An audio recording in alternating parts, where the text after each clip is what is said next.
Hey fuckers, welcome back to Burrows. Yeah, I thought I was gonna have to wait months for this, but no, I actually didn't have to wait months. Cause apparently it's such a long update that he had to split it in two, which is kind of funny. Um, yeah, let's just do this, fuckers, yeah. Load.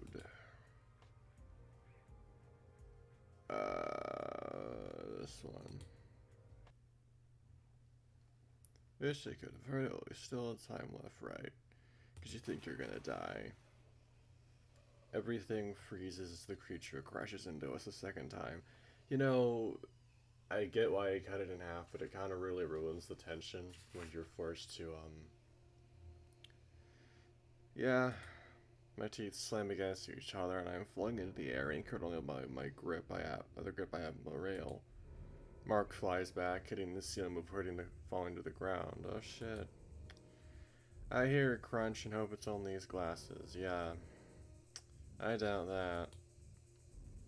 The metal doors bend and buckle, red light spilling through a tiny opening in the center. Our safe zone's been breached, no recovering from this. He looks up at me, panting and cringing in pain. Blood is trickling from his nose and onto his shirt. The taste of iron floods my mouth. We're worse for wear, but still alive. Oh boy.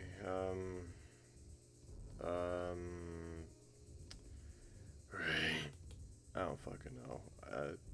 He reaches out to me. Strain loose my iron grip and try to brush a finger against his.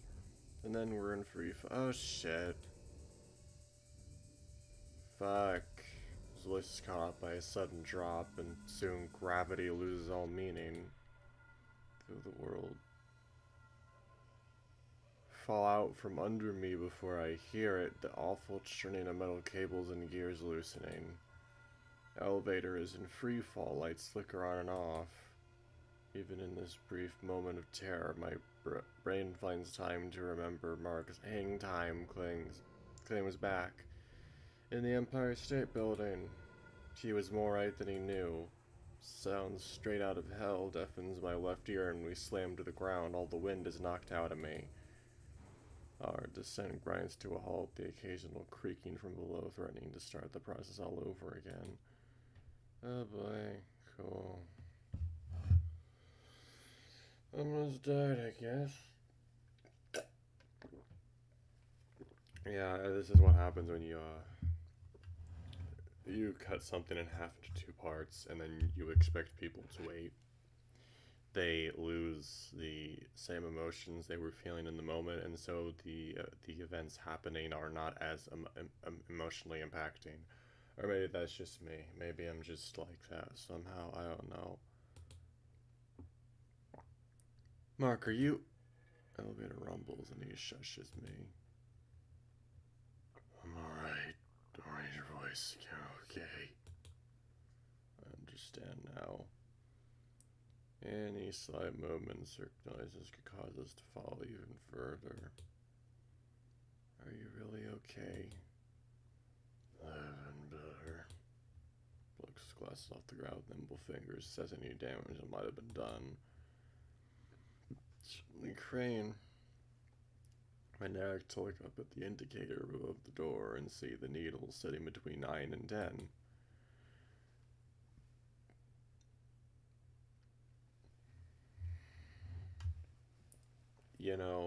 This is interesting because it's kind of reminded me of the Tower of Terror ride. I wonder if that's even still a thing, because I know they fucking destroyed it to make place for a shitty fucking Guardians of the Galaxy piece of shit ride. There's another part of my childhood. That ride, I rode that way too. I rode that with my dad a lot. Back when he was still, whatever. Did an elevator and it fallen. Yeah, it kind of reminds me of that ride. I shake the thought away. Why? Why is any of this even happening? I'm pretty sure you know why, Gray. Stop being an idiot. What the fuck did I do? What did he do? Oh, so that's what you meant. And he's crying, which I'm not going to be able to replicate because I'm not in the right emotional mind frame for that right now. Imagine that. I want to scream, but I know doing so would doom us both. It takes everything in me not to fucking lose it. Okay, I'm sorry I couldn't protect you. Yeah, see, I'm really not in the fucking right mindset to... Whatever. You must hate me for getting you wrapped up in all this. Doesn't say anything for a while. I hear him shuffling to get closer to me, freezing every time the floor creaks under us. Mark? That's just sure my muzzle is breathing. Is this really the time for a fucking kiss or a hug? Is this really the time for that? You're in a life and death situation. Put your dick back in your pants, you fucking creep. I don't hate you. How you put it, this was just gonna happen one way or another. I'm just glad I won't be alone when I know, we both know what's coming. Oh, are you sure? Did I not get all the fucking puzzle pieces or something? Because that's a fucking stupid thing to mandate. I never told you, but I took on my words. Before we met, I was going to kill myself. Yeah, cool. I had it all planned out. Why? Was that girl you were being forced to... No, that was just the push I needed. The truth is, I had to come to terms with never finding someone to love. Oh boy, you don't know the real me. Terrible friend, a cheat, a bum, oh... Okay, Gray, that's enough self-pity. That's enough of that. Meeting you and getting a fresh start, getting to see what things could be like if I didn't have to keep running from my past. Oh boy. You're not the only one with problems, Gray. Felt out for the first time in so long. Cool. That wasn't a joke. Carefully leans into me, looking deep in my eyes. No, it's just funny how life works. I was in the same boat. Cool. As if we didn't already know this, but whatever. Whatever you want to call it, you saved me. I ended up saving you in the process. I lap at his nose. We saved each other. Good grief. This isn't the time for this. You should be trying to get out of the elevator, find a way to escape. Until now, at least. He chuckles and shrugs. Are you sure about it? Just fucking just make something out of it. I don't know. Tear drips down. Wow, this is not the time for that, but okay. There's no point in wishful thinking anymore. I just wanted to last months with him. Wow, you're really resigned to that, are you? Really? Is this really the time for that? See, this is why you don't cut these things in half. This would have been way more impactful on me if I was actually still invested from the... Well, I am, but you know what I mean. It was just not that much sense so I can give him a proper kiss. Cool. Neat. Everything else melts away on my panel, my bad memories, all my mistakes. That's not how that works. That's not how that works at all. I never stop making mistakes up until the end. I make peace with that fact. Just fucking stop wallowing in despair and try and find a way out, for fuck's sake. Oh, Jesus. Okay, then. How are you talking when... Okay, whatever. Why? Pulled back, shaking his head. So then was my fault, right? You followed me here. No, I wanted to. Really?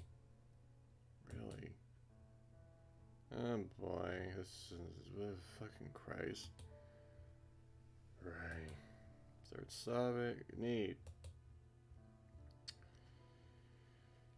Neat. If that's how it has to be. Good grief. I don't... This... Neat. Cool. Wonderful. There's like, we can finally let go of everything. I don't know, maybe you should, I don't know, stop acting like it's the end of the world and maybe try and find a way out of the elevator. Just saying. All pretenses have been lifted. All baggage lifted away. We're just two wounded animals trying to rid the other of their sickness, made away the infected. That's not how that works. What? That's an analogy. That warm glow in my pocket starts up again, but I don't want to stop and check it out. Maybe you should. Your life is on the line, dude. Kisses are not important right now. Maybe you fucking should check your fucking thing. I don't know. Might save your life. Is that not something you want anymore? Mark breaks away from my lips, starts moving. Jesus fucking Christ! Now is not the time. Oh my fucking god! Himself up, leaning against the wall. He stays on his knees. Mark. I thought I put on the not safe. I put on the filter, right? Yeah, I put on the filter. Jesus fucking Christ! Now is not the goddamn time, you fucking creep. I don't like that sentence with the context of what he does, what he was going to do. Oh my fucking god, yeah, I don't like you.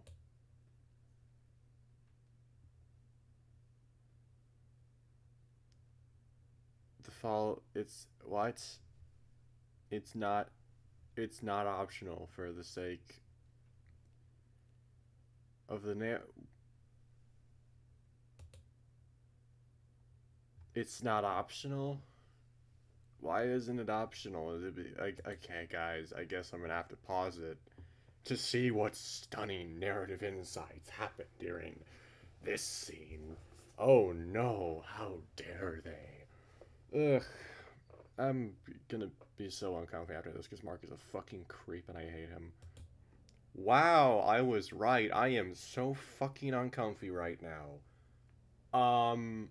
Everything about that was wrong. He's like, no, this doesn't feel right, but maybe I should do it for Mar. Fuck that. That's disgusting thought process. And then he was like, oh, I'm his new job, which is fucking disgusting.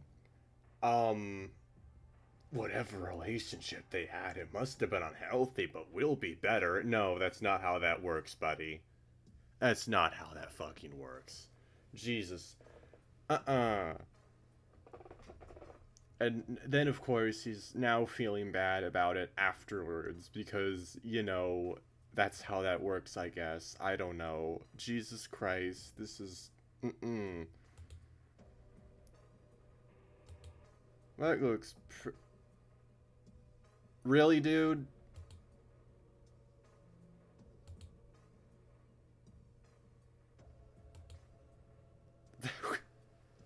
Maybe you should check the fucking card that was glowing in your goddamn pocket, you moron, before you decided to do that garbage.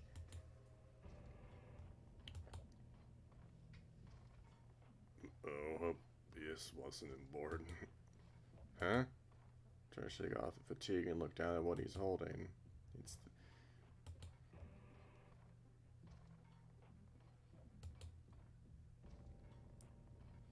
Really? Your liars are on the line. Why are you talking about this? Ah! Drops the cover. I remember in our predicament. What's wrong? I don't know. It just burned me. Reach down and pull it. And pull back after feeling a fire-like warmth radiating from it. Yeah, you already have the winning hand. Fucking, I don't know. Maybe you should figure that out. Maybe you should have listened to him. It's not like he's the one in control of this or anything. No. What the hell? You said Virgil gave it to you. Could it be another trap? As if we're not in dire enough straits. Oh my god, don't mention dire straits, you fucking... You don't get to mention that band, you fucking idiot. A successful tribute has been made. What? Oh, right, him. What do you mean, tribute? Ugh! Now what? Something hot is burning a tiny hole in my leg. I try to fish out my pocket with a finger like a hot briquette. Oh, good grief. Pebble I grab from the lobby clatters to the floor, rolling toward the card with an almost magnetic attraction. Wait, you really held on to that? It's a tradition. It rolls onto the center of the card and they both start to glow. What the? No way. All misplaced things yearn for whence they came. I think it wants to go back to the lobby. I can't help but smile as little senses this makes. Me too, buddy, me too. How do you figure? I tap my head and nod with confidence. Call it Irish intuition. Oh my god, Gray. More like Irish insanity. Make your intent known to it. I'm definitely not doing the right accent. Jesus. Please, get us out of here. I feel some invisible presence shaking its head. That was the wrong command. Let's go home. Hear the sound of a lock being undone. Then the glow dims into a soft green hue. It feels calming in contrast to the blinding red of this nightmare.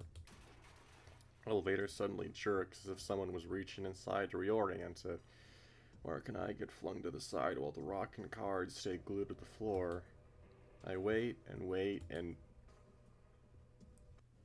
with a satisfying hum, the elevator starts to descend again. Oh, they're back in the real world, are they? Hopefully, I don't know. Maybe they're not. Mark breathes a sigh of relief and I embrace him in a tight hug. Can't believe that worked. Gonna make it, yeah. Keep telling yourself that. Something might happen. Smile at the hard-working little rock.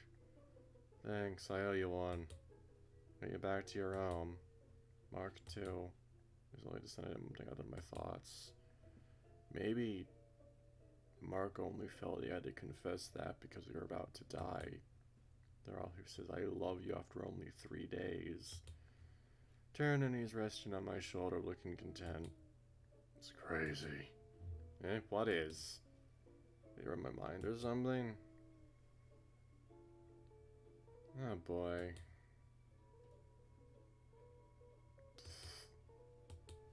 I'm such a hypocrite. That doesn't really... You don't even know that you're out of it yet.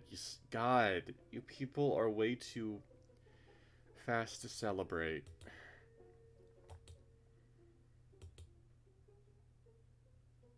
So you weren't just saying that to be nice? No, meant every word, oh boy.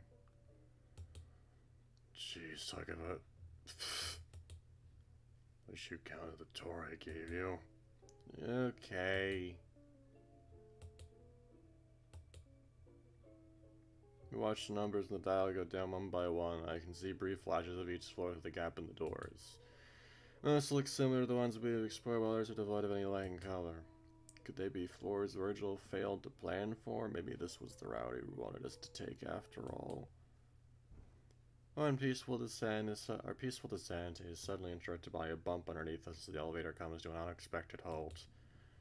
My confusion turns to panic as I feel the carriage starts lifting to one side. See? I told you not to celebrate too early. Yep. I grab him before he can slide away. My view turns diagonal as the room falls toward the left, ending with a loud bang that reverberates to my skull. Shit, what happened? I don't know, something must have been blocking the rest of the shaft. I look at the dial, my heart sings. Fuck, we're only on the 3rd floor. I'm not happy about it either. Great. I don't even see what he said.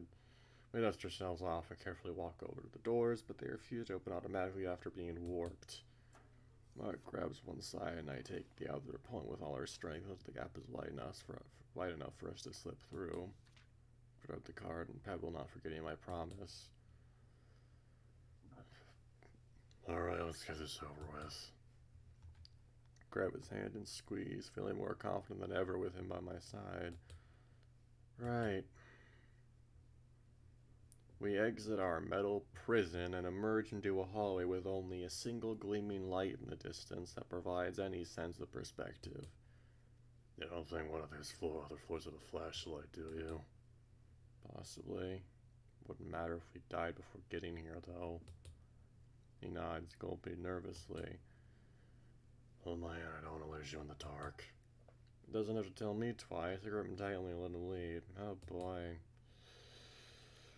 The update thing for this, it said like... Oh yeah, I mentioned the date. I didn't even mention the date. It's July 26th, 2023, 12:30 right now, 12:31. But yeah, the update post for this said to get all whatever, like collect everything, which I don't think I did. I don't really care though, because I don't think it's going to be important, to be honest. Maybe it will be, who knows, maybe I screwed myself, but I don't really see, point to it. It's dead quiet, the only sound being our footsteps echoing through the impossibly long hall. The temptation to run straight toward the light is strong, but we know it's safer to take our time. Even in the dark, I can make out the vague outlines of doors lining the walls. Most are without doorknobs or entirely misshapen, resembling something straight out of Dr. Caligari's cabinet. Was that even out in 1928? Looking crap. I need to check that. Because I don't trust your historical knowledge for some reason, despite everything so far being pretty damn accurate.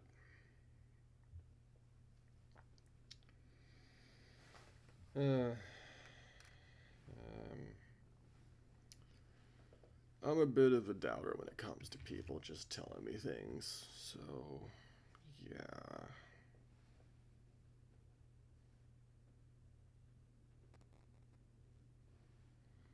Oh yeah, came out in 1920. You definitely probably would have been able to see it in that case, yeah. Just making sure. Just making sure. I whisper to Mark to keep on the lookout for a real door, and he nods in agreement, not wanting to take his eyes off the light. The hand I was using to guide myself suddenly falls to what should have been a closed door into empty space. Oh, okay. Or I can fully grasp it, I'm blinded by a stinging pain in my forearm. Get away, oh boy. Someone's screaming. What the fuck? Oh, okay. This is an image. Looks like an eye or something. I don't know. There's a lot of things on this screen. It lets go of me and I fall back. Seconds become minutes as my brain tries to register what's happening. Some wiry-looking cat emerges from the darkness, gripping a bloody steak knife. Oh boy. Mark's looking at me in shock. I hit the ground. The cat ignores Mark entirely, twirling the knife to face the bay down at me. You did this. Fuck. I can't afford its next expletive through my chattering teeth. My arm is throbbing, his blood trickles down my forearm. Okay then. Get away from him! Oh boy, so this is Angie. Will disappear from sight as Mark is Mac. Okay, bit of a spell mistake there, as Mark tackles him into whatever room he came from. Mark, be careful. Caught by the familiar crack of a baseball bat. Again and again and again. Mark? Oh no. Oh fuck. Yeah, I don't like Mark at all, and I haven't liked him for basically the entire time I've been playing this game. So yeah, I feel around blindly until I find the good edge of the door. Until I find the edge of the doorway, peeling myself over with my good arm. Don't fucking show this, please. I don't need more gore. I really don't. The cat is on his back. Oh boy. Mark is sitting on top of him, arms raised in the air, brandishing a bat splattered in blood. Stop it! You're going to... His face whips around, drool hanging from his sneering lips. "Oh no, what? Kill him? I have every right." "Please, he's already unconscious." It's blurry. I feel myself slipping. "Great." Fucking shit. Wish gets muffled as ever. Is he fucking dead? Are you fucking joking right now? I come to, fighting through the numbness. Okay, thank God. I didn't make a mistake. I don't know how I could have made a mistake, but whatever. Someone is messing with my arm. Alright, we were just... Gray, are you awake? Oh boy. I blink and everything comes back into focus. Mark is wrapping my arm in gauze, and I am suddenly very aware of a burning pain coming from underneath. Ha! Fuck! Sorry, I had to work with what I had. Pulled out a pair of scissors from the first aid kit, snipping off the last section of bandages so we can secure with a safety pin. Just be glad you were unconscious when I applied the antiseptic. We'll have to take you to a real doctor to get this look out so we get out of here. No, a guy who wouldn't ask questions. I nod, struggling to focus through the pain. He rips open a paper package and places some pill in my hand. Yes, fucking self-medicate in this situation. That's totally a good idea. It is for pain. And before you ask, I don't have any water. It's friendly demeanor after seeing that a file inside of him is putting me on edge. Oh, it's finally now starting to hit you. Your instincts weren't enough to make you not trust this dude. No, you had to physically see him killing someone. Good grief. Okay. Try to conjure up enough spit to swallow them, but it still goes down rougher than I'd like. I know that I used to have to take meds. I remember the pain of that. If you didn't have water or any kind of liquid to swallow them with, it fucking sucked. Especially those ones that I used to have that were basically like, oh, they were big. Ugh. Stays quiet for a while, shaking his head and muttering under his breath. Mark? That could have gone really bad. Really bad, Gray. Yeah, thanks for saving me. You don't get it. I don't? He sighs, rubbing his fingers across his lips as if he had a cigarette between them. Great, he's going insane. This is fun. If something happened to you, I don't know what I would do. He's shaking. What would even be the point of... Oh, yeah, this is exactly why I don't like this relationship, this fucking shit in general. Because it's entirely based on this. If I didn't have you, I would fucking kill myself. That's basically what it's based on, and that's not okay. So, yeah. Grit my teeth and turn to grab his arm with my slightly less injured hand. No, don't think like that. It won't do us any good right now. This is what he wants. He knows, looking with childlike fear in his eyes. Give up hope. Only did a damn good job. Shakes his head, my words clearly not reaching him. Know that cat, the one I almost turned to a pate? He used to live a few floors down from me, son of some wealthy aristocrats that retired in the Hamptons. Used to. Yeah, it's a mental issue, never found out what exactly. Sent him to an asylum, stayed a few years ago because the condition was worsening. Yeah, and it's almost definitely even worse now because asylums fucking ruined people. Oh, you have minor depression? We're gonna send you to a place where you're abused and mistreated and are packed into a room with like hundreds of other mentally ill people, some even worse than you.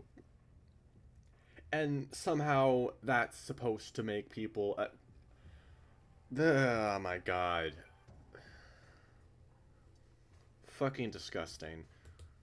And I read about his death in the paper not long before you arrived. Yeah, because they probably shocked him to death or did some other heinous garbage to him, like lobotomy maybe. Who fucking knows? Goddamn. I see, so it wasn't just that crazy old woman. Something fucked up is going on here. That rabbit is doing this to get to me. Using their bodies. He shudders, holding his knees to his chest. I don't want to end up like that. Somehow, as we hear, I need you to. I already told you that won't happen. Don't let him get in your head, Mark. It's already too late for that, dear. He already sent you my way, didn't he? He laughs morbidly, slamming a fist against the wall. It's already too late for me. Damn it, I have no choice now. Mark, there's something else I've been keeping from you. He raises his eyebrows, nodding for me to continue. On the first night, I saw you die. I thought it was just a nightmare, but now I'm starting to think it was a premonition. If nothing changes, you're going to die by the end of the year. His eyes widen for a moment before he shakes my words away. This is all insane. I'm telling you the truth. I saw your head blown into pieces right in front of me. All I wanted to do was forget that horrible image and enjoy my time with you, but it's clear we'll never have a future together unless we beat this game and escape. I have his limp hand inside my fingers between his. Isn't that worth fighting for? It is. This is my hand. Yeah, it is. Thank you for telling me. Needed to hear that. This isn't just my problem. It's all collecting what's left of our supplies and taking inventory. Good grief. Neat. With a smile and a nod, he asked me to our feet. We continue down the hallway. The closer we get, the more the shape of the light comes into focus. It's a window, huh? I don't think we could survive a fall from the third floor. No, I'm just wondering if the outside of the building has changed as much as the inside. Huh? We finally reached the end of the hall, only being met with the window and an old radiator. Step back and cover your face. I do so, shutting my eyes right as the sound of shattering glass fills the dead air around us. Hey, a warning next time, maybe? Sorry, just improvising. Oh, my eyes to see him using his bat to push the remaining shards of glass out into the streets below. Okay, on my legs. What are you doing? Do what I say. Fine. Climbs up onto the radiator and pokes his head out, looking around in the unknown. Hear him exclaim something and beg for him to climb back down. Bingo, the fire escape is still here. You can't be serious. I don't care how fancy this place is supposed to be. You couldn't pay me to walk on those flimsy things. We can use it to get to the ground floor in no time. Come on. But you want us? Oh my god. I whine, but he doesn't budge. Fine. He smiles and pulls himself out the window, the metal framework already creaking under his weight. Brown hand reaches out to me, and I hold on, cringing in pain as he pulls me through. Easy now, dear. Oh boy. Yeah, fuck this. Fuck this. I fucking hate heights. My feet hit the floor, and I'm already woozy, looking down through the gaps at the sidewalk 3 stories below. Come on, this can't be past the Empire State Building. No, you're right, I can do this. I'll turn to stare at the roadway before us, unsure of what to say. Like my first visit, the skyline of the city is jagged and mismatched with winding streets and curved buildings that would be impossible to navigate. Below us, the crazed populace of this hellscape riot in the streets. Could they be the souls of the dead like the others we've met inside? I don't know, that just sounds like New York in general. Crazed populace rioting in a hellscape. Mark shakes his head in disbelief. It'd be insanity to try and escape to the front door. Damn it, I always knew this would happen, but not like this. He heads down the stairs to Rorik and asks what he meant. Yeah, man. Yeah, this is just New York. This is just New York in general. I haven't even been there. I've never even been in New York, except when I was a fucking baby on a trip, and I fucking know how terrible that city is. So, like, this doesn't seem that wild. He heads down the stairs before I can ask what he meant. I follow, gingerly walking down one step at a time, so as to not slip the gaps. What do you mean you knew? Well, you know, all those civil rights protests they've been doing. Oh, right, you couldn't know. He waits for me at the bottom of the steps as I have resorted to sliding down each step of my butt as slowly as possible. The labor races won their civil rights a few years ago, but everybody was in agreement. Racist cops are still going to be racist even after the law changes, as you saw the other day. Unfortunately. So it's just a matter of time before a race war. This country's a melting pot's about to boil over. Jesus fucking Christ. Mark, you don't even know. Like, it's not, like, there's definitely gonna be a civil war in the US. There's no fucking doubt in my mind about that. Maybe not a race war nowadays, but definitely a civil war. Because people are too fucking stupid and retarded and ignorant to just sit down and fucking talk. You know, talk, not fucking yell at each other, not argue with each other, just sit down and have a reasoned discussion and debate about issues without resulting to ad hominems and insults and strawmen. Yeah, maybe if people did that, we wouldn't have issues. But even if that happened, we would still have issues. What am I even saying? People are fucking morons. He would know the current political situation better than I do, but I can't help but find his outlook grim. Well, Gray, you're in for a surprise. Come to the 21st century and see the fucking hellscape. After another 20 minutes of butt scooting, we managed to get to the lowest level. Mark readies his bat and smashes another window. I think you're enjoying this too much. Guess I have a taste for it now. Better a window than some cat's head, right? That's not funny. He shrugs and crawls inside, waiting for me to follow. Careful, the floor is covered in broken glass. I hop inside, perplexed at the new environment. This doesn't look like the lobby. Doesn't even look like an apartment building. The walls, while still decayed, have a slate gray undertone, lacking in any decoration or wallpaper. Desks and chairs jut out of the walls in random places, and a tacky mauve carpet lines the floor. Wait a minute. Walks ahead, examining the walls curiously. This looks like the office at the museum. What? Yeah, come look. Points at a rusty piece of metal embedded into a section of the wall. Jennifer McNeely? It's one of my co-workers. She works on the opposite side of the building, but maybe we have the same lunch hour. She's pretty chatty. This makes no sense. Something else is hotter too. Doesn't it feel a little lighter here? Now that you mention it.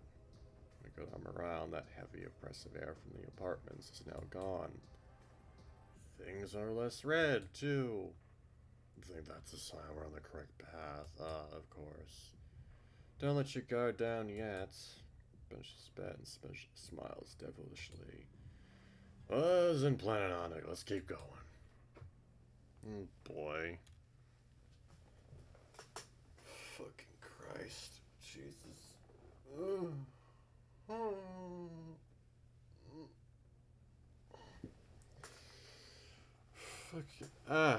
Man. Sitting down like this is not fun. You have to stretch a lot. Continue down the new corridor, pleasantly surprised at the conventional structure of the hallways. Mark seems to have a good sense of where things are supposed to be, pulling out name tags on the walls. All the doors seem either fused with the walls or absent entirely, meaning the exit should be obvious. Hey, look. Points to a glowing exit sign above a normal-looking door. That's too easy, right? I know for a fact that's where the break room should be. Oh boy. Oh my god, it's only 40 minutes. Wow, I thought it was longer. I nod, suddenly feeling very sleepy. Why is his name up there? We'll go on 3, huh?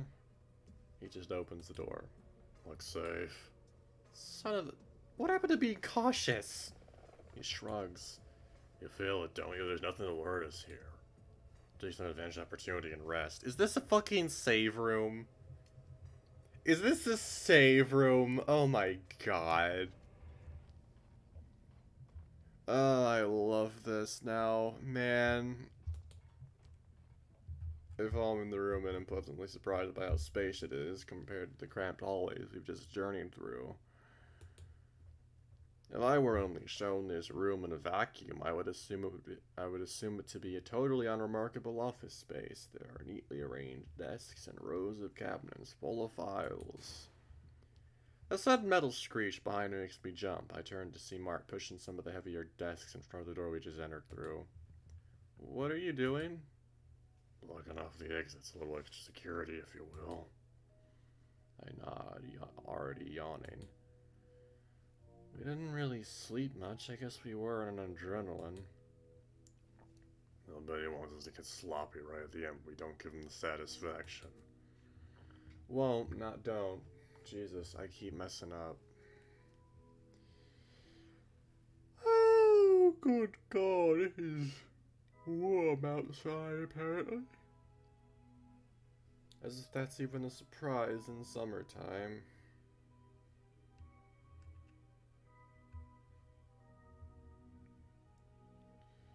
God, I could get... You know what game I could give less than... You know what game I fucking despise for even trying to exist?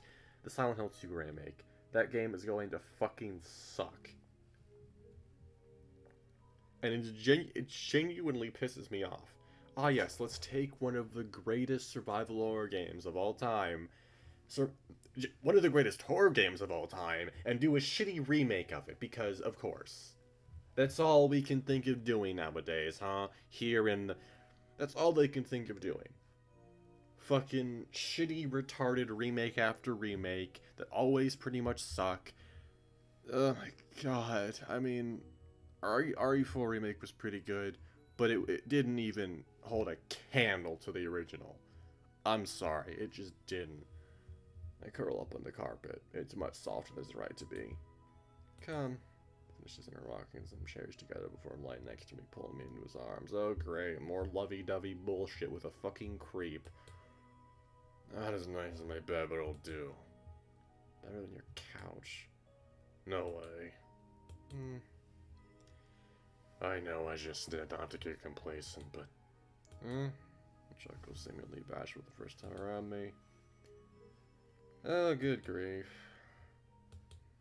That's cheap. Yeah, it really is. It really is cheesing. Am I not allowed? You get one lame pickup line per life-threatening ordeal. Sound good? So we lost one for a while then. Oh, good grief.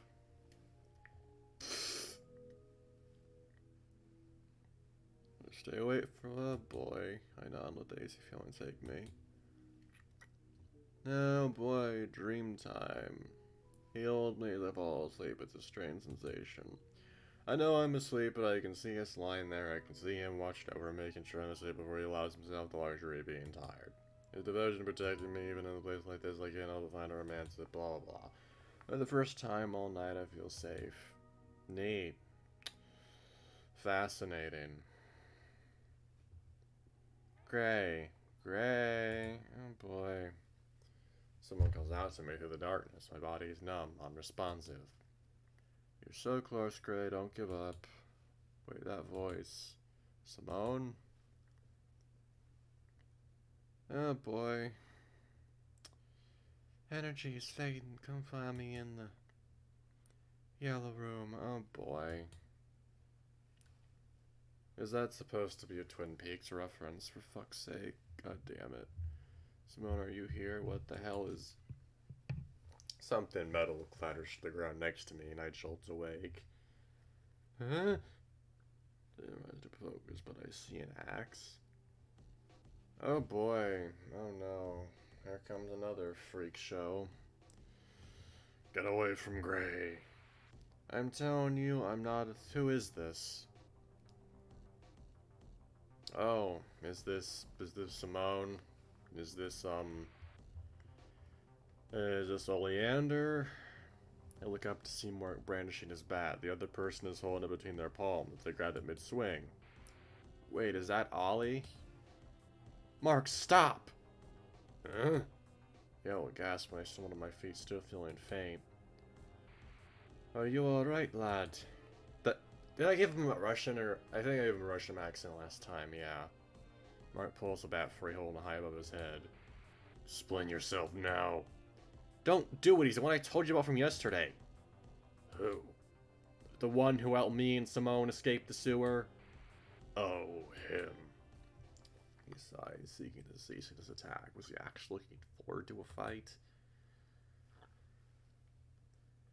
You didn't tell me he was a pretty boy. Pardon? Relax, he had no way of knowing we were in here.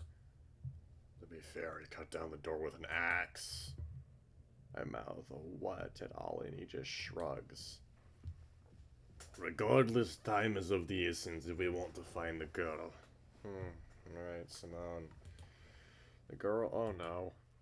Simone's here too? He nods, my heart sinks. I should have never left her in this guy's care. I am sorry to report as much. She was fine when we returned in for the night, but when I awoke, just behind him, I was alone in this nightmarish building. I've been searching for it ever since, but I have little to go on. I don't understand how the point of this game was to challenge Gray and I. Why include you two? Oleander cocks his head in confusion. What are you talking about? This is all Virgil's doing, just like what happened to us yesterday. I guess we're the main players if he brought you two back. Mark opens his mouth but stops himself, looking downward. This ain't right. Huh? He lifts up the glasses and rubs his tired eyes. Innocent people are getting caught in my mess. I can't have that weight on my conscience. Besides, she's important to you, isn't she? Mark... I nod, and we all gather our things, ready to continue exploring. Mark starts moving the blockade away from the door opposite of us, and I demo to catch up with Ollie. I wish I could say glad to see you, but given the circumstances... He chuckles, playfully tapping his axe against his palm. No worries, I'm pretty capable. Must be, you barely have a scratch on you. He shrugs, eyes lowered. And what about you, Gray? It might be a good idea to share information. Go with a mark of shaking his head no. What, do you still not trust me? I'm sorry, but we have to keep our cards close to our chest for now. He sighs, but nods in agreement. Hopefully you'll change your tune once this is all over. Simone's speaking quite kindly of you even after you abandoned her. Don't be so dramatic, she walked out on me. You didn't give her much of a choice, I would have done the same thing. She still cares about... I'm fucking slipping into the wrong one. She still cares about you, Led. Oh boy. I'm thinking that, I don't know, but then you'd have the voice and that's the... Hey, come on, the way's clear. Push past the bulky owl and catch up with Mark. I have no reason to believe anything he says. We can't waste any more time. Let's go, Ollie. Oleander. Oh boy. Fuck. Jesus Christ, Grace, stop. I'm gonna put herself in danger every step of the way. I came here alone to try and make things right. I asked her not to look for me in the note. Are they hooking up? Is she... Jesus Christ. I have to know. Oh boy. Mark just for me to move him closer because he can talk in private. I don't trust that bird. I don't see anything important around him. Right. Worst comes to worst. Slips a finger across his neck. Let's hope it doesn't come to that. No promises. Oh boy. Sim? You see her? Don't you hear her voice? Oh boy. Voice sounds so clear as if she were in the room with us. My hearing is impeccable, lad. I don't hear her at all. Has this happened before? I shake my head. No, I heard her while I was asleep, but that could have just been a dream. Might just be in my head, but it's definitely her voice. Her and that other person. Look, all that matters is I think she's still alive. Does this honestly sound any wackier than any other shit we've seen today? I suppose not. I'll try to believe you, Gray. Don't have a reason to doubt you. Smiles and I squeeze his shoulder. Good grief.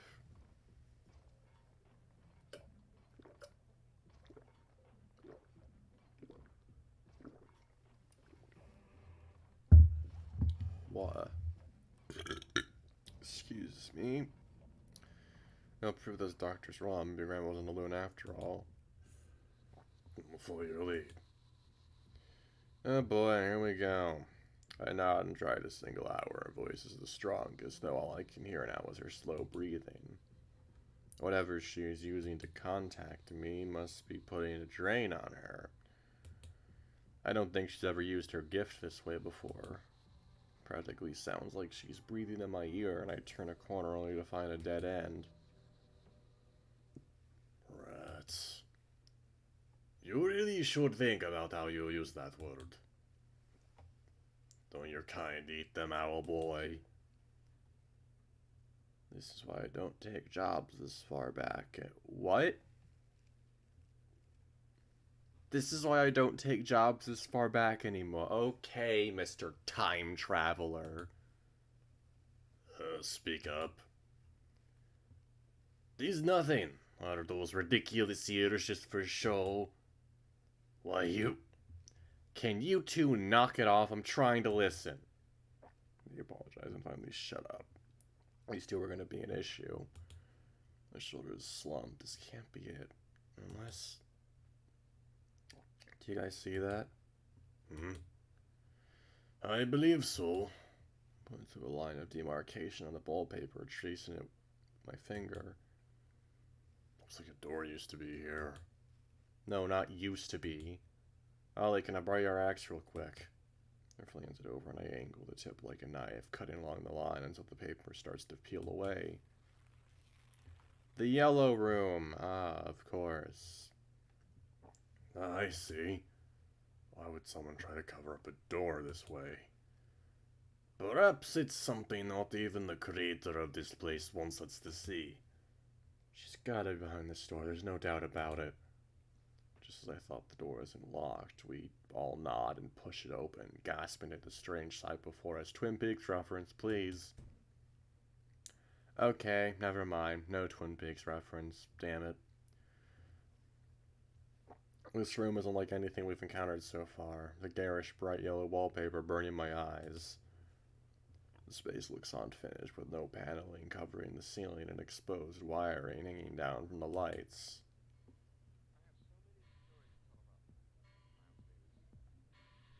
What the fuck?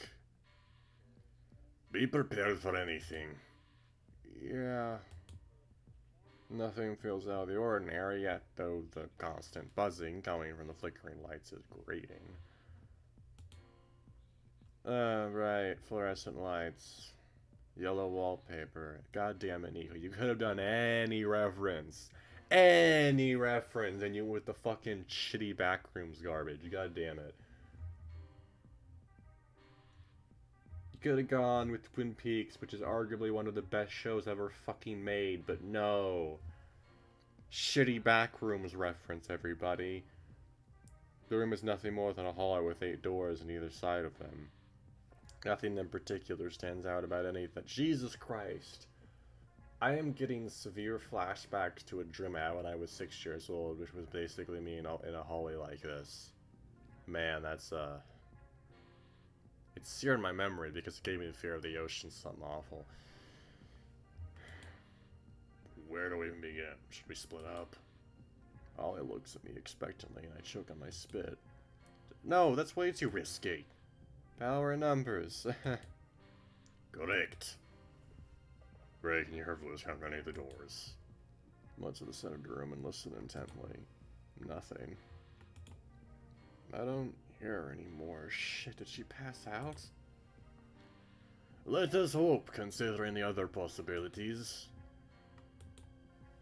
We have nothing to go on, so let's just pick a door already. Just open them and look inside and see if anything... Yeah, you're right. I close my eyes and spin around my finger, pointed outward. And stop. My eyes are pointed very close to Oleander.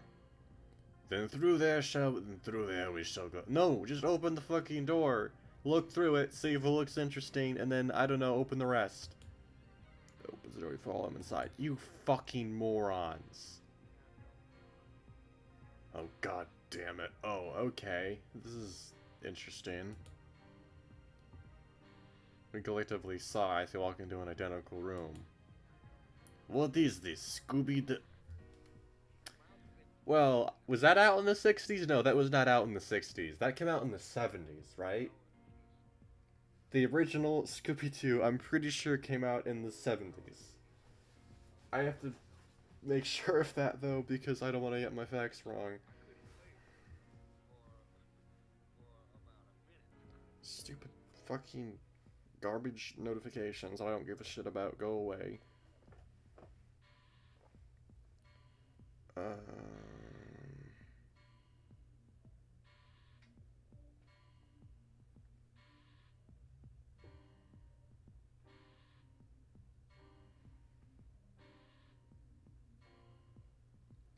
69. So yeah, Mark wouldn't even know what that is at this point. And Grace certainly wouldn't, so yeah, hello, Mr. Time Traveler. Scooby-Who? Yeah, what? Okay, yeah, anyway... Okay, yeah, mister. The owls are not what they seem, looking ass. Good grief. I would wager we chose the wrong door. Or this is a trick and it really is a different room. Here, let's test it out. Backs out and stands in the middle of the previous room. Oh, this is really cool. Okay, yeah, open the same door in there. Okay. I comply and see an endless row of the three of us stretching into infinity. That is an image. I love that. Yeah, I imagine for some from the 20s that kind of freak you out. Oleander slams it shut and pulls it back before my brain explodes. I knew it! Chucks over to his chipper that he guessed correctly. So the wrong door is Lita's back door where we started. How bothersome. It's not bothersome. All you need to do, like I fucking said from the beginning, is open the door, look through it, see what's there, and go do that for all of them. And see you find the right one. For fuck's sake. For fuck's sake, you fucking wankers. You should have done that to start with. Just don't make me do that again. Sorry, sport.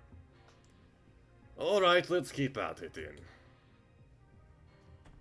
We just keep going, trying doors, going clockwise on the left side. The next arrow does, and we move on to the right side. Hey, what if none of these work? I didn't think of that. Is this just here to waste our time? No, we can't think that way. He gently pushes me away with a feathery arm. Ollie?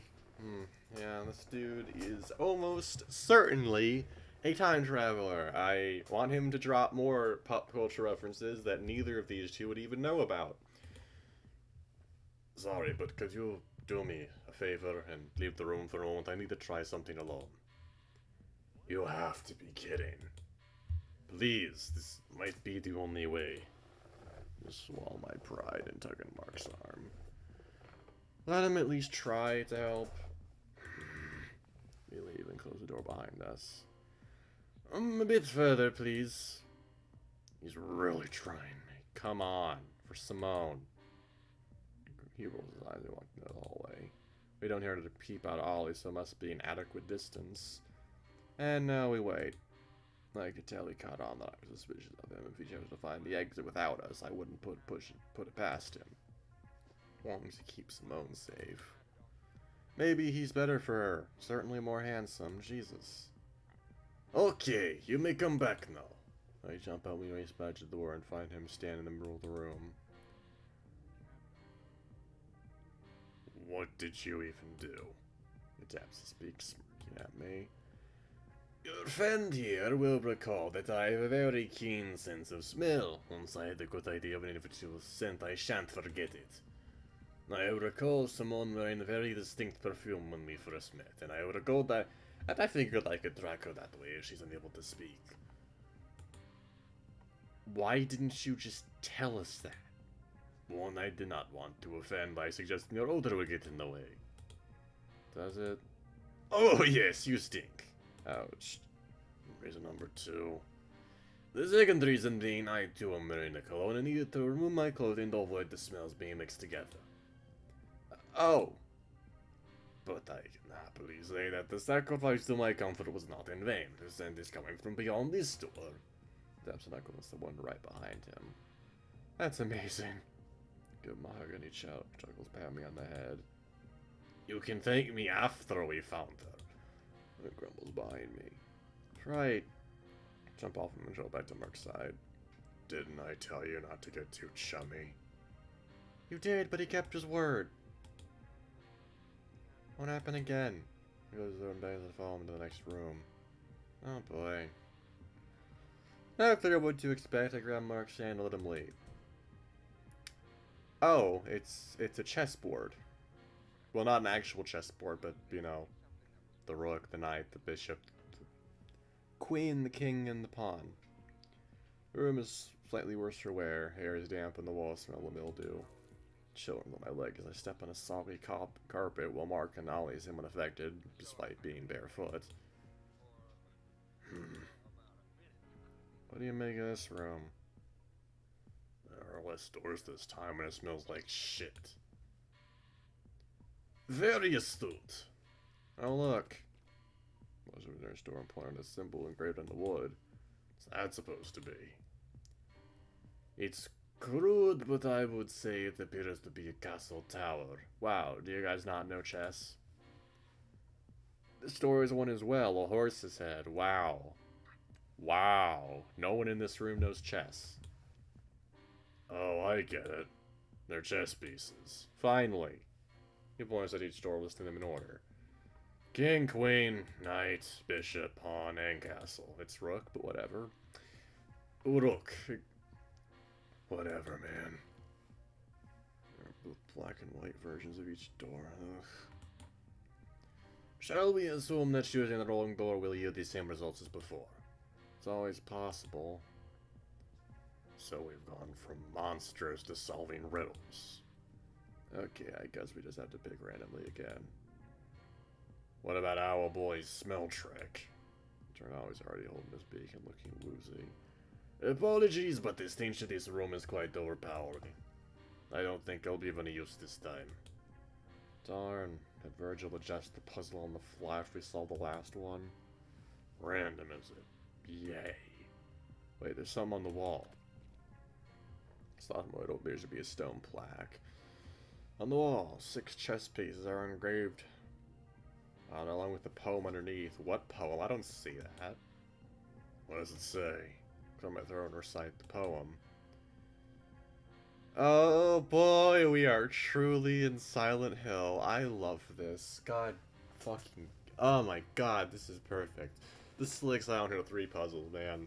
Like, you have to fucking know Hamlet to be able to solve some of the issue, some of the puzzles in that game, which is amazing. Everyone bows to the queen, robed in white. Her bishop serves faithfully by crusading against the knight. Left of the castle, the priest to his right. The knight dresses in black, afraid of the light. Okay. Okay, so there's the queen, there's the bishop.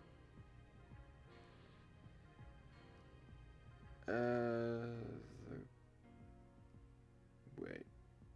Okay, so yeah. Okay. So yeah, okay. You have, okay. I'm guessing.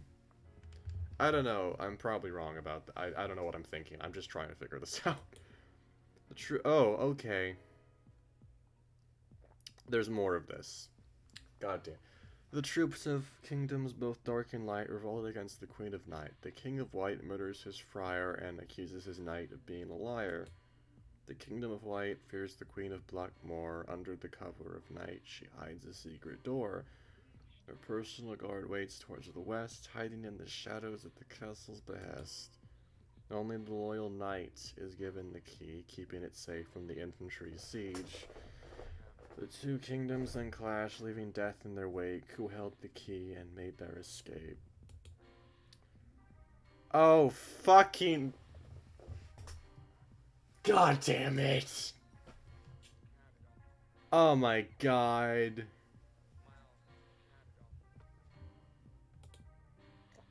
Okay. Okay. Okay. Okay, okay, okay, okay. Right. Right. Here's some paper, I guess. Right. So it's the, okay, so it's the White Queen first.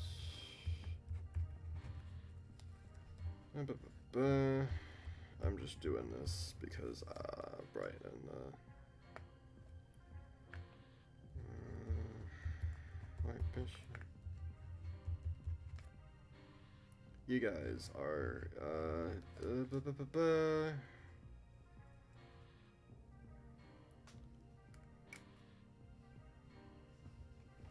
oh, okay, right.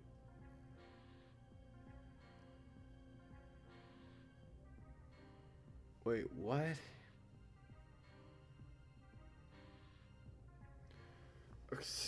Fucking Christ.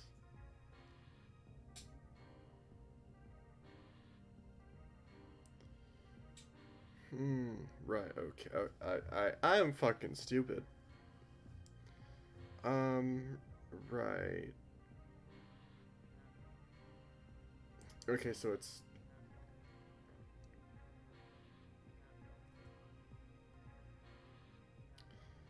Fucking hell. It's the king. No. Yeah, Black Knight. My brain. I'm just tired, you know.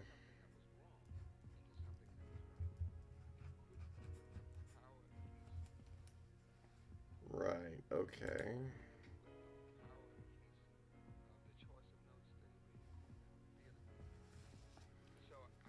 Okay, so then it's the Black Queen.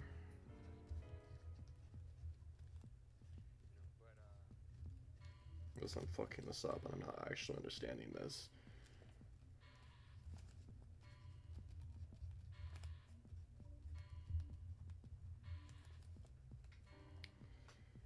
Okay, White Bishop then. Because, yeah.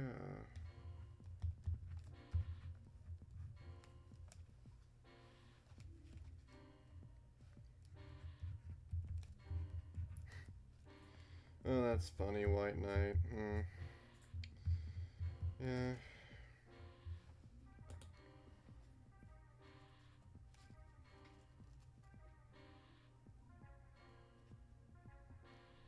Oh, fucking Christ. I don't know.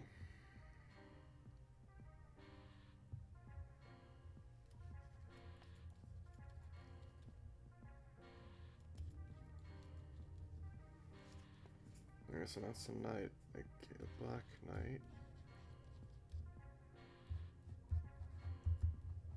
I should probably pause this because this is going to be a bit annoying.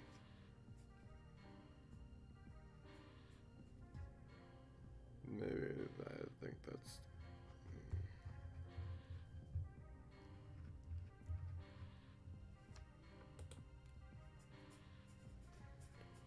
Only the true...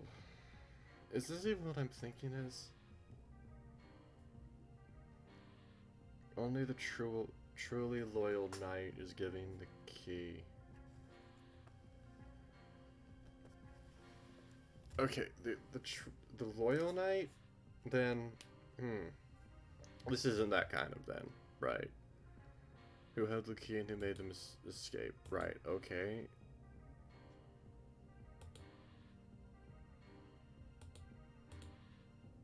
He accuses the okay. So the white knight isn't it, then that would be the black knight then.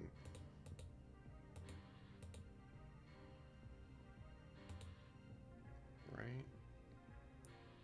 It's definitely this one. It took me way too long there. I was thinking it was like, oh, you have to do them in order, but no. It was literally just a riddle. It was just like, oh, yeah, I was thinking the same thing. What could be the implications of this poem, I wonder? Who knows? Or cares, come on. Wow, Mark, you fucking... I don't know, man, that could have some dire consequences. Who knows when this put that. I turn the handle and sigh in relief, seeing a different room lying away. Good job, Gray. These good show. Thanks. Let's remember our mission. Come on. There's a door behind us, taking the new space. It's a very small room, but it's in much better condition than any we've seen yet. This is basically just an escape room at this point, which honestly I'm down for. I'm so down for that. I miss escape rooms. Something about the layout is familiar, but I can't quite think of why. And why does it sound like there are people in the rooms next to us?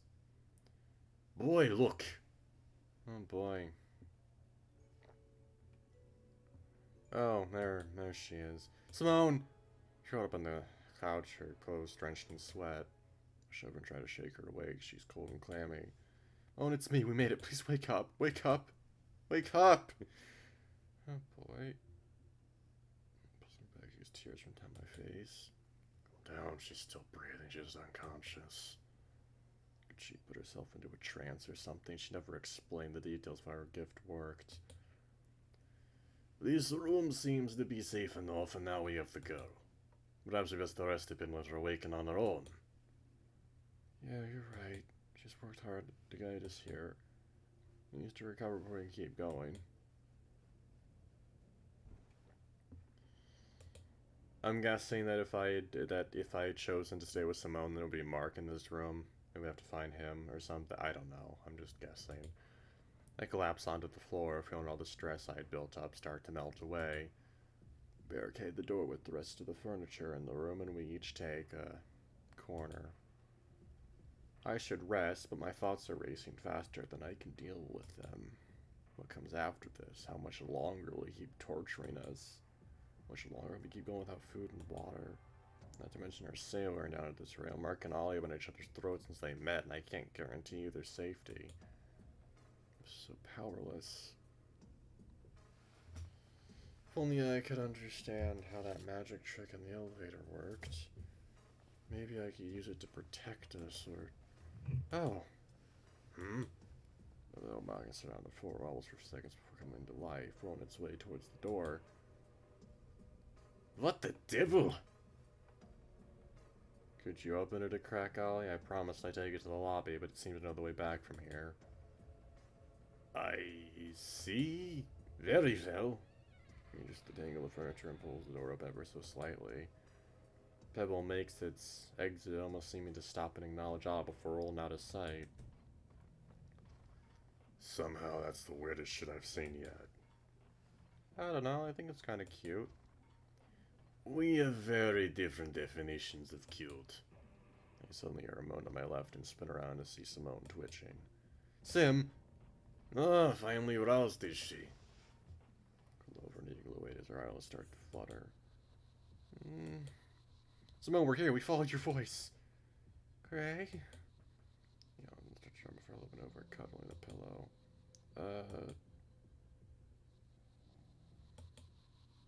That does it. Wake the fuck up! Jill twitches and she jolts awake, knocking me in the chin with her elbow. Oh, fuck. Oh, fuck, that's right. We're in this place again. Simone, are you alright? Sit next to her, she comes to. Oh, Ollie, I'm glad you're okay.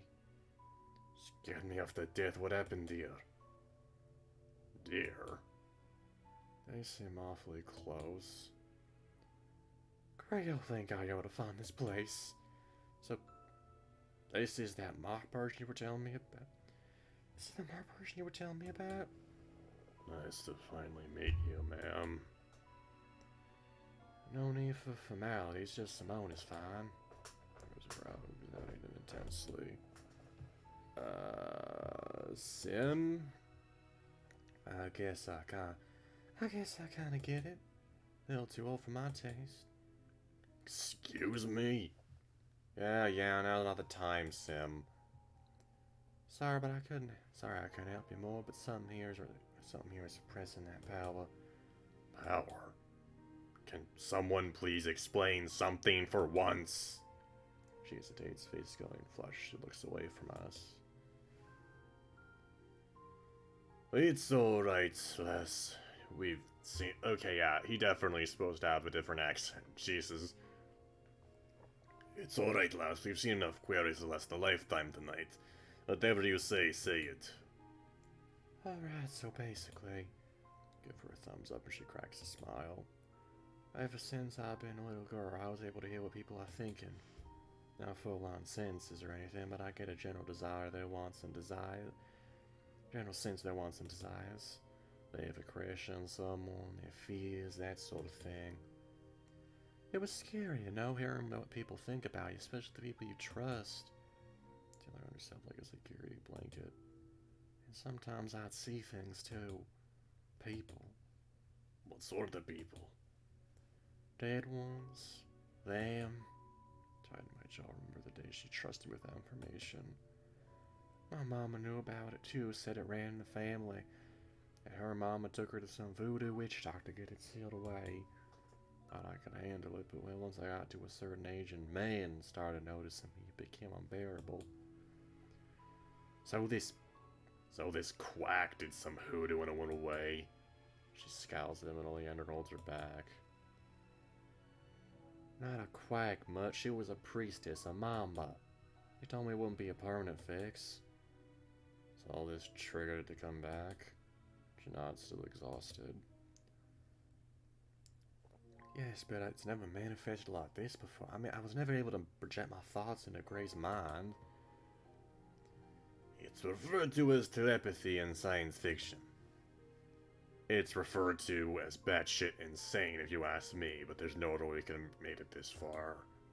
She shrugs, too jaded after years of skepticism to care. But how did you get here by yourself? That door was still sealed when we found it. And what door? I got here through the vents. Oh boy. The what? Oh boy. She points to the ceiling and sure enough a vent cover hangs open. It's then I remember the chute we fell down earlier. How did I forget to check for more of those? Yeah, I woke up somewhere else, but I could sense there was something important here, so I took the fastest possible route. Got turned around a few times though, so it wasn't best run. I was like open disbelief. This fucking woman. Well, I suppose I wouldn't have fit in there anyway, so I still prefer my method. Yeah, and, Burgers to himself. Nope, I can't see any upsides. You win. Did it at least build character? Don't you start with that. Get with a little exhaustion and slump down, and using this excuse to wrap my arms around her in a weak hug. Even if you're capable as all hell, I was worried about you. Thanks. I'm sorry for stressing you out. I went back and for briefing when things feel normal again. Oleander smiles warmly at us, and Mark seemed more relaxed too. Maybe it really is over. Idiot. No, it's not. Now it's fine. Now that everyone's finally here, I can finally see what's been calling me. Moisture wardrobe at the far side of the room that had been moved. It wouldn't budge when I tried it. Another door, then. She nods. I wanted to wait for you guys in case it ended the game. I couldn't live myself. Got trapped here because of me. Sim, she's stuck in this time because of my own mistake, and she's still thinking about how to help everyone else. Let's not waste any more time. I want out of this hellhole. We nod and gather in front of the wardrobe ready to face our final trial. Mark opens the door and remote with a blank wooden panel. The hell? Nope, not falling for that again. Move. Batavia steps back and Mark raises his bat, bashing the panel in with a two-handed swing. Aha, I knew it. Mark kicks in the rest of the broken wood crate in a hole that leads into a hidden room. I was hoping the last puzzle would be a little more complicated. Talk about a letdown. Yeah, the whole hidden door thing loses impact after the first time. Take this over another riddle. Everyone nods in agreement. We cross the hole one by one. Oh boy. This is... Oh, I didn't even see the text. I said this is like he did. Wow. This is literally like an escape room. Wow. This is...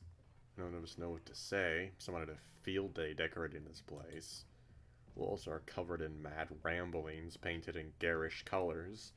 The spots that were spared that fate are instead spattered with display cases of various artifacts. Honestly, if I had seen the room first, I would have assumed all of this was a bad trip. Using that purple crap last night probably didn't help. Seriously, what was that crazy goat thinking giving us that stuff? I'm never doing drugs again. Wanna do some again later? We'll see. Wait a minute, no, there's no way. See, Sam? Looks over a large table in the center and flips little name card right side up. This is Mr. Charleston's private office. Come again? He's my boss. This room looks identical to the one in the MoMA. And it wasn't a coincidence these recent rooms look different. What could Mr. Charleston have to do with any of this? He'll turn to Mark. He thinks to himself, brows furrowing. I have no idea. I mean, he's a prick, but as far as I know, he's an evil. Or cavorting with killer rabbits. Can you recall anything that might have stood out with his behavior lately? He walks around the desk, tracing a finger along the edge of the finely carved engravings. I suppose he's been stressed about something lately, though he's been tight-lipped on what exactly. Yeah, I heard some of the secretaries gossip about the coffee machine last week. Something about the New Year's charity ball. Oh yeah, you mentioned that the other day. I've never heard of a museum throwing a party. Sounds kind of stuffy. Nah, it's not like that. It's all insider trade. Investors buy stuff from the private collection during the auction. Museum writes to donate money off on their taxes, charity, etc., etc. The whole thing was really just a way to save face with the public. I don't think Mr. Charleston even picks the charity himself. Yes, and the relevancy of this is... Get into that, thank you. Stops and admires a big older chair at the end of the room. Frown out how it's been defaced. Apparently there's some controversial pieces that are not in the auction's roster. Controversial how? Are they obscene? No, things that were never supposed to resurface. Collectors of certain oddities tend to keep information to themselves so they get first dibs, but I guess somebody doing the numbers let something slip. Somebody, I might have nominated a piece that was on the collector's list. Mr. Charleston chewed me out over it yesterday. So this is somehow connected to that. Something meant to be hidden away. When I think back to those strange paintings of Mark's life we'd encountered. It's funny, even though we went to the bottom floor, there are greater depths awaiting us. Chuckles to himself, his eyes growing duller. Everyone, let's search this room for clues. Anything that looks like could be related to a piece in question. Alright, what did it look like? It was a schematic blueprint. Of what? A series of designs that show the insides of machinery. Think of it like assembly directions. I saw plenty of those growing up. That should be easy. I say that, but this place is littered with all kinds of shiny baubles. I know he's at a museum, but surely it's illegal to hoard this many works of art in one office. I'll pick up a document. I'll pick a spot and start searching. Ollie combs through every folder and document in the filing cabinets. Mark searches the desk and Simone examines the strange writing that covers everything in sight. Neat.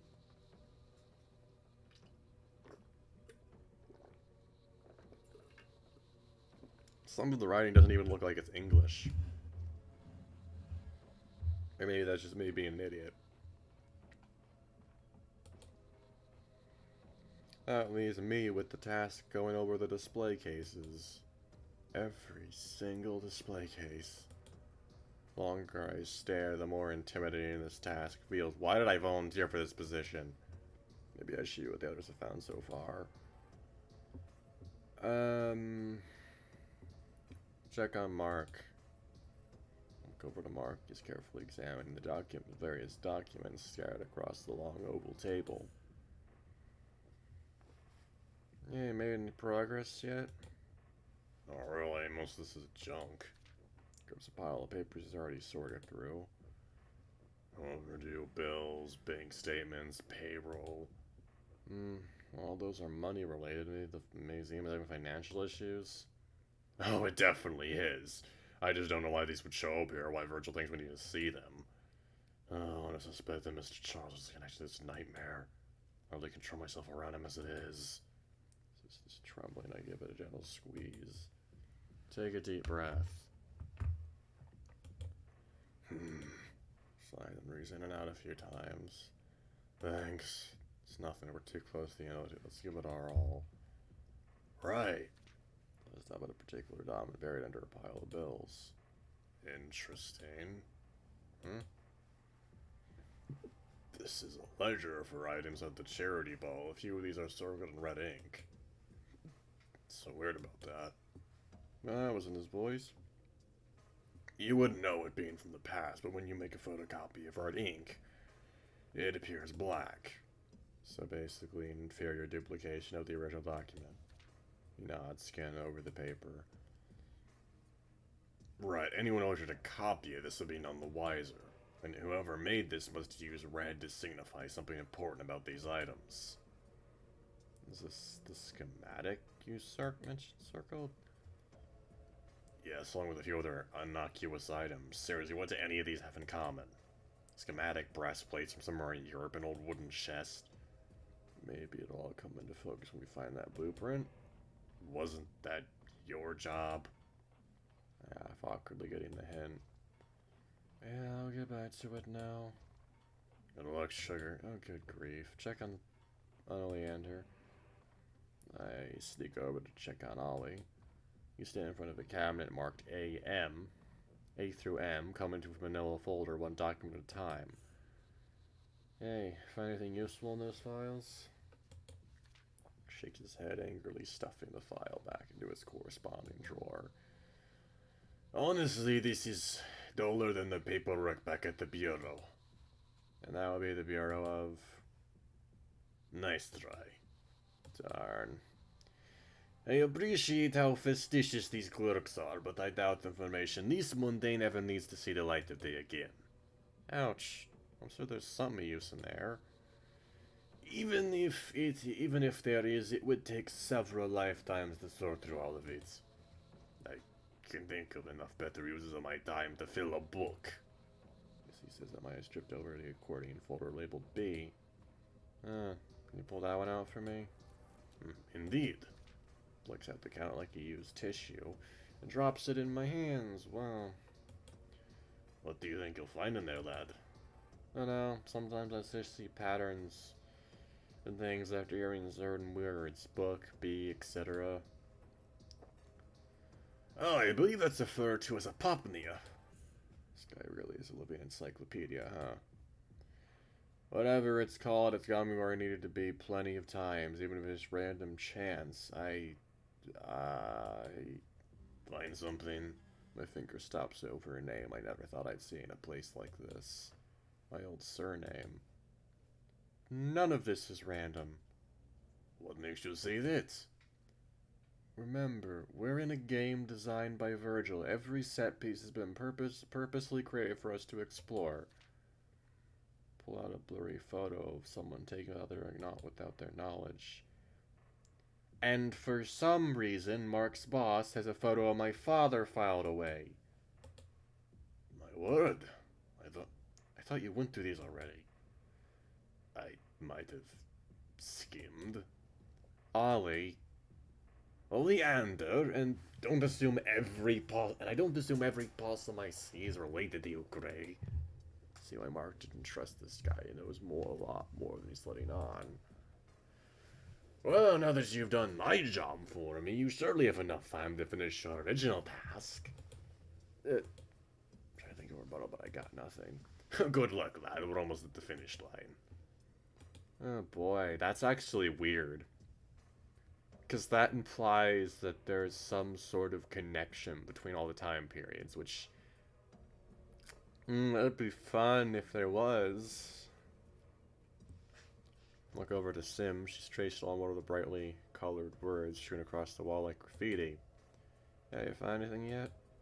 She shakes her head, pointing at the illegible text. Hell no, I haven't. I mean, look at this.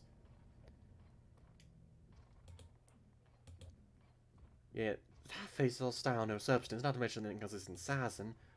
Don't even get me started on the kerning. So whoever wrote this isn't concerned with aesthetics. What else? Well, what little bit I understand doesn't really make sense either. Just a few different sections, not even stretched onto the ceiling. Don't let them find it on mine. Ha ha ha ha. Seriously, someone just wrote ha ha ha ha, like it was a cool thing to do. It's pretty embarrassing. Did we stumble into the twisted mind of a 13-year-old or something? I hope not, because I definitely had to pee a few times and I don't like peeping toms. I didn't consider that. At the very least, I know one person's watching. Anyway, all I can take away from this, whoever wrote this is trying to hide something from the world. Like the schematics. I don't think they have to be concerned with something like that. Some worse, then. She nods. Hey, something scandalous the public would notice. There has been a palpable sense of paranoia in the air ever since we entered this room, so it's not entirely impossible. Anyway, don't you have a job to do? Like the most important job? I sigh and nod, looking back to the mess of shells in the corner. That's a good boy. I sigh and return to my original mission. Facing the wall of expensive tchotchkes with a reinvigorated sense of vigor. Okay, reignited. Most of them are small objects or sculpture from ancient cultures. Golden cups, intricate jewelry, even more suggestive looking etchings. Early man sure was obsessed with sex. Guess not much has changed. Minutes fly by. That's true. Barely made any progress. I guess I should be just focusing on anything that could be a schematic, but the sheer density and material here makes it hard not to get distracted. Let my vision blur and scan for anything that isn't shiny. Huh? Is that it? Did you find something, lad? Reach to a cluster of objects. Just barely grab what feels like a thin sheet of glass. I think so. Yields my waist to keep me steady as I carefully slide my arm out. What's going on? Why is he holding him all tender-like? Mark, not now. There. Pull for an examine whatever this weird object is. The material looks like transparent glass, but isn't quite weighty enough. Brightly colored diagrams are suspended between, seemingly part of a larger schematic. Is that what we were looking for? It's smaller than I was expecting. No, it's not the whole thing, but it's strange. How so? Normally a blueprint is on dark paper, at the very least designed to be as legible as possible, but this is useless as it is. I imagine you'd have to put something dark behind it to examine it, or else perhaps that was intended purpose all along. Oh, like some sort of cipher. Could bail it onto it for now. Obtain schematics. Oh boy. Suddenly the room becomes enveloped in wisps of black smoke. Guys, something's happening. This is it. Hold steady. Where are you? Voice gets drowned out by a sensation. The sensation of falling into nothingness overcomes me. I feel myself pass through the floor below and slowly emerge head first, my center of gravity shifting bit by bit. And then it's over.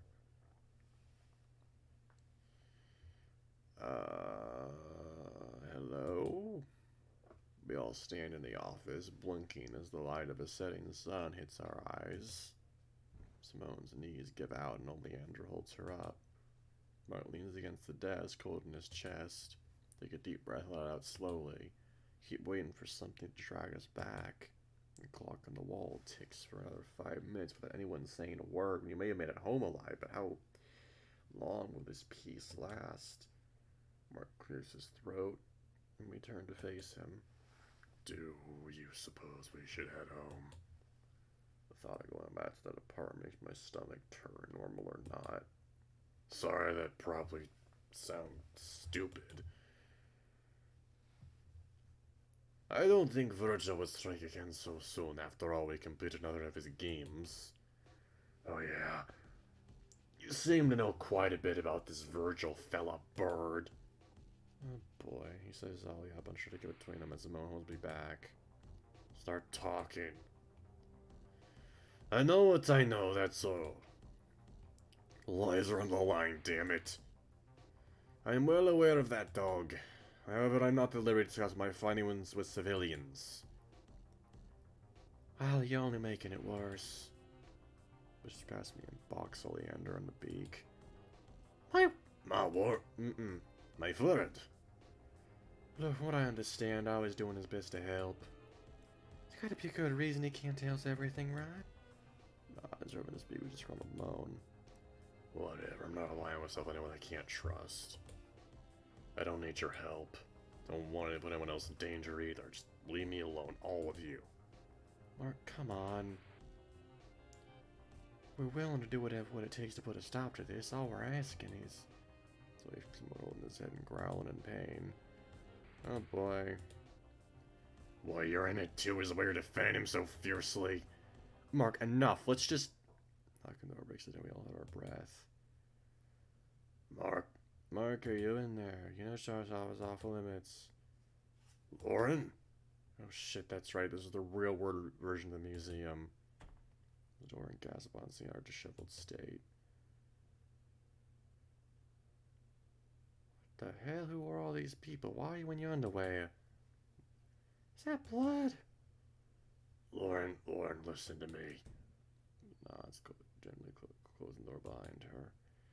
You cannot tell Mr. Charleston about any of this, understand? Please, there's an explanation for this. It's just Ollie, eyes pleading for help. We are account holders. Miss Simone shoulder and he nods, getting into character. Yes, we asked Mark here to show us around the terracotta exhibit. There was a accident. The splotches of red across their clothes. We all nod in unison.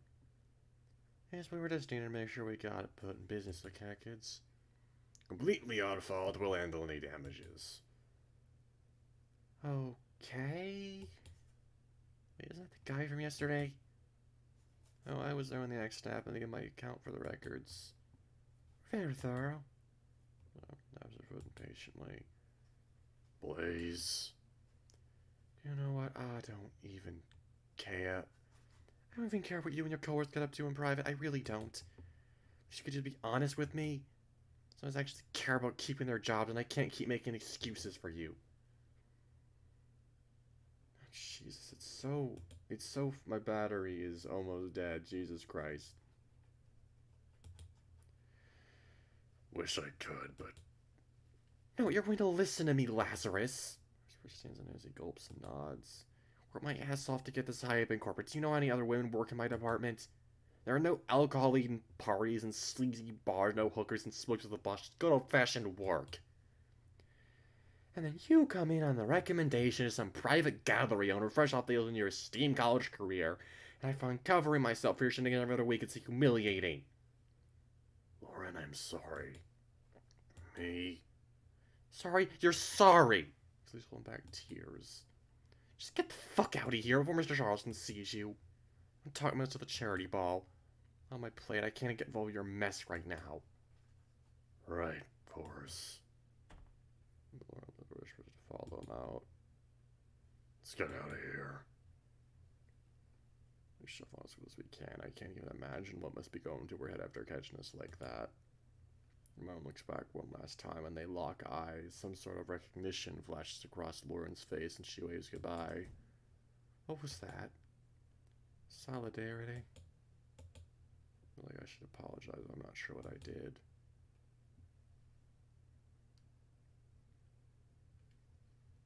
Mark guides us out of the building to a long-forgotten service entrance, so we emerge onto the street, cold air reinvigorating our tired bodies. Sun's already setting. Can't believe we lost a whole day. Yes, and we didn't exactly get a good night's rest either. My legs trying to think of what the hell we should do next. Okay, what's it? It's in fragments. What is it this time? It's a diary entry from January 9th, 1963. Mom came down to the city for the first time to help arrange Josh's funeral. Not once did she visit me after leaving home, didn't even come to my graduation. She didn't want to see the body, nor did she want to see where they found him. Mom always avoided places that required going down a set of steps, said it was like descending into hell, and it's not becoming a woman like her. Maybe she was right. I think Josh was in a hell of his own down there, running away. Well, Jesus fucking Christ. Well, he suddenly grabs Simone and pulls her close to him. What are you? Don't you see we have to keep our distance from him? Who, Mark? Come on, you don't actually think. Then Simone stays quiet.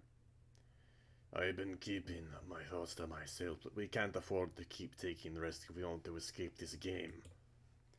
The two locations we were both thrown into were related to him and him alone. It's natural to conclude the root of the phenomenon.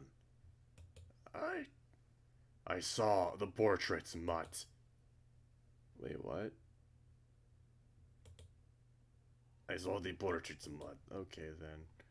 That can't be true. You two were nowhere near here when we got sucked in the nightmare.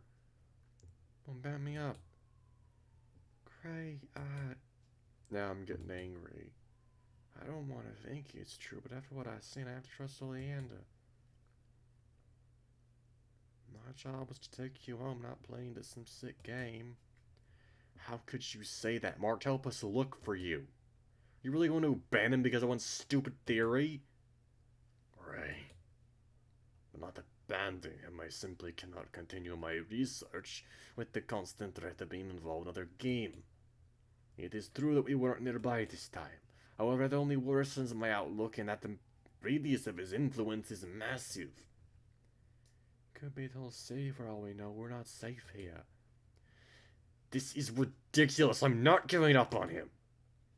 Right, it's okay. I'm only hurting you with it. No, they're not. They're running away and I promise myself I'd never do that again. Please, go with them. I'll be okay. Great, there's not much time. Let's go. No. Please reconsider. This is no time for emotions that cloud your judgment. No. No, fuck that. I already made my choice. Looks down, eyes dull and tired. Yes, you did. You're right, we can't tell you what to do. It's your choice. Simone! Pulled the hand off her shoulder and was walking away from us. Whatever you two end up doing, we're all trying to help. We all have the same goal. Turns around smiling wide. It's your life and I'm just meddling like I always do. I'm really the worst, huh? Sim. Come on, all. We have work to do. Right. Stay safe, you two. He jogs to catch up with her and we're finally alone. Can't believe I talked to Simone that way. She overstepped, yes, but it was a problem Mark wrapping his arms around me, burying his face into my neck. Are you an idiot? Why would you stay after all that? I told you before, remember? You really meant all that. Turn around and hug him back. Of course I did, Mark. I'm in this, and I'm going to see this through the end. Let's get back home before we catch a cold. He nods, his expression turning somber. Are you sure you want to go back there? Everything that happened today? I won't lie, the sight of it makes me jump. But it's home, right? He nods, eyes full of fire again. Or I won't let him take that from us. The subway back, slipping in behind someone using the emergency exit to avoid having to pay. I'm shocked at the lack of stairs. Mark gets right in his skivvies, but I suppose I should get used to how nonchalant the average New Yorker is. Reaching our stop, we sprint towards the building to escape the increasing chill in the air. Man. Almost 2 hours, Jesus. Red and blue lights flash across us as we approach. I notice some emergency vehicles parked outside. The hell happened? We ran over the trucks and see an emergency medical crew burst through the building's front doors, pushing a gurney with a bloody body tied to it. Make way! Move! Move! Move! We jump back as the ramp falls down from the truck. Gurney stops in front of us as they raise him to quit. My heart stops. It's Harold. Damn, I don't like this. I really don't like this. Darts inside and heads to the front desk, tapping his foot as he waits for someone to notice him. Fox finishes talking to some of the medics, and he finally notices us rushing back to his station. Marcus, you picked a good night to be out in the town. Marcus once over, shooting him a thumbs up before opening his sign-in book. So what's your shirt? Too much blow? What happened to Harold? Oh, Mr. Turner, poor guy, they're still not sure. Over a couple of doctors talking, it sounds like someone broke into his apartment crazy with a knife. Can you believe it? Hope he makes it, but there's a long list of folks waiting on the apartment will be happy to hear he croaked. Twisted world, I tell you. Yeah. Sign this in, we wait for the elevator. I nearly jump when the doors open, expecting the worst when I see the familiar interior. It's alright, sugar, we're safe. Right? Something that's well trying to process what just happened. How I could have prevented it if it wasn't such a coward. Shit, so he really... His knees get weak and I hold him steady. I'm close to killing over myself. I'd assumed everything in that world was fake. If I had known, I could have... It was too dangerous, but still, how could a ghost hurt a living person? He gives a finger across my bandaged arm and I go, pressing the button for the top floor to get us to safety as quickly as possible. Also, what was that about? Huh? I thumbs him up. Oh, let's just say this isn't the first time I've come home without all my bearings. And covered in blood? New York kid. The downtown boys really know how to party. He wraps an arm around my waist and pulls me close. Who needs that anymore? I have you. Mark? I mash up under his spell again. He tries his apartment and strip, dressing to his wound as best we can. He still second guesses every door, but who can blame him? He suggests getting a hotel room instead, but I assure him it's fine. Maybe that's selfish. I'm more used to this kind of terror than he is. All the pain of the day gets washed away in the shower. All the words he confessed under stress are validated by each gentle touch in his caring lips. Jesus Christ. He's careful not to want advantages, promising that he'll call his doctor first thing in the morning. Every bump and scrape I ever see, making itself known, he hails me over to the bed.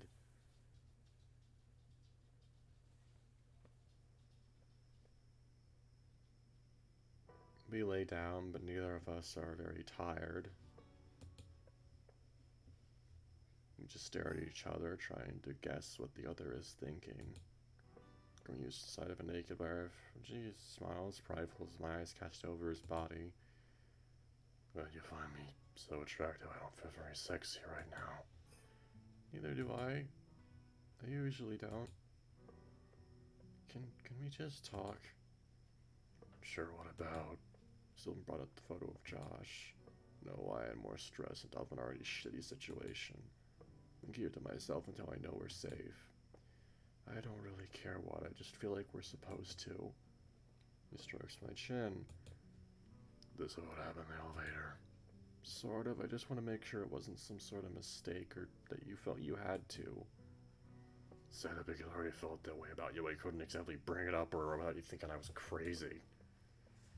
It's still a little crazy. I mean, it's only been 4 days. If you feel the same way. I nod. I know, I'm a hypocrite. It's just hard to fight the feelings too soon, or that under normal circumstances it never would have worked. It's not like it could have been a reason to look my way. Finger on my cheek, smiling tenderly. Oh boy. Oh boy. Hard to believe this stuff out. Okay then.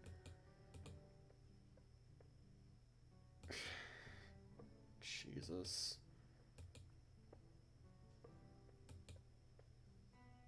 Oh boy.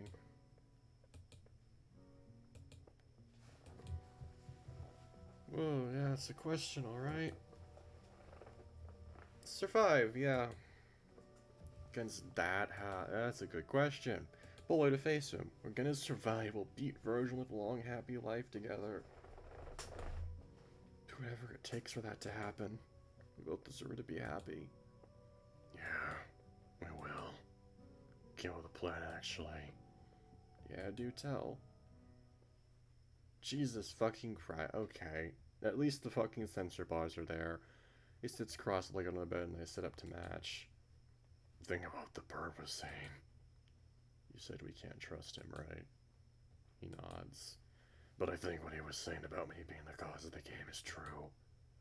It's impossible to really know, but what are you thinking? Well, if that's true, then the entire city is in danger, right? We saw what happened to Harold. I nod, trying to erase that image from my mind. I couldn't live myself into some people got hurt because of me. I'm not that important. So what will you do? I know a guy. Ernie Estevez. He can get me a rental car without needing a license. We'll drive out to the country as far away from all this as possible. Is that really okay? What if we get pulled over? And I'll speed off as fast as I can. We're talking about life and death here, Gray. Sitting here doing nothing means I'll die, and you won't have to die fighting. Get it, don't you? I do, and I don't have a better idea anyway. As long as we're away from this city the next time it happens, nobody else will be involved. We could go camping. I shrug. I mean, if we stay in a hotel, we'll still be around people, right? We should stick to the wilderness. Looks uncertain, tapping a finger against his pillow. Not really the outdoorsy type, but I'll try. I start yawning and we both lay down. My stomach growls loudly, but I don't feel like eating up what happened after what happened to Harold. Get a big breakfast in the morning. After that, we'll be relying on the road. Yeah, like the pioneers. Wish we could have brought Hiro along. I bet he'd be able to help us. Good night, Gray. Please stay with me. Liz trails off and I kiss him on the forehead. Turn out the lights and settle in, feeling myself start to fade out of consciousness. Please let his plan work. I just want us to be happy. That's a sentence to leave off on. That is a sentence. Wowee. Right, so I'm gonna have to keep this short because my battery is literally about to fucking die. So, thanks for watching. Really like that update. Lots of character stuff, lots of cool moments. Nice to see Simone interact with Mark and see Oleander interact with Mark and all that stuff. Really nice to see that. Art's really good. The situation's cool. I'm actually invested in Mark's character again, which is something I never thought would happen after so long without seeing an update for about him. But you know, whatever. Thanks for watching, guys. I'll see you next time. Bye bye, fuckers.